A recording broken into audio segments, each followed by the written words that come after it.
Hello everyone, welcome to AnkitaChess. In today's video, I will be discussing an easy opening trap you can play on your opponent to win just in the early game stage. So without further ado, let's get started. This opening trap is for black to play on white and it's called the Lasker Trap. So let's just flip the board real quick. And it starts off with white playing d4. Black continues with d5. And white then continues with c4, going into the Queen's Gambit. And here, black plays e5. This is the Albin Countergambit, and it's created by Emanuel Lasker, a German chess player. After this move, white will see that the pawn is hanging, so white will play d takes e5, and here we're going to push the pawn. So this pawn is actually very important in the game, and it's actually a positional risk for later in the game to white. In this position for white, white has many options like knight to f3, or the common ones are a3, but many players, and this is the most common, and it's e3. Now e3 is actually a blunder here, and now black is going to come in with a nasty check, bishop to b4 check. Here, the knight cannot come and block due to the pawn on d4, so bishop to d2 is forced. After bishop to d4, we have d takes e3.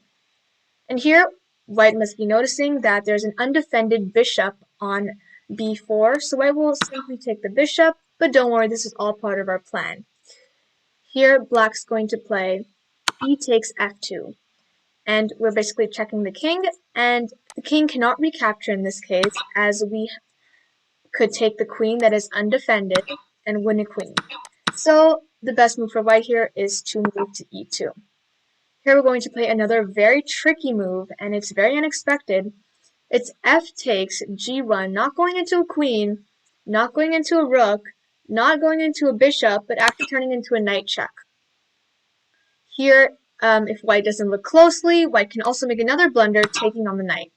If rook takes on g1, we simply have the beautiful bishop to f4 check, pinning the king and queen, winning the queen in the next move.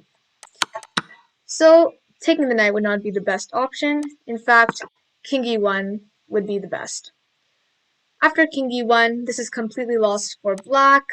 We simply have queen h4 check, g3 to block check, and then we have, lastly, queen e4 check. This attacks the king on e1 and also forks the rook on h1.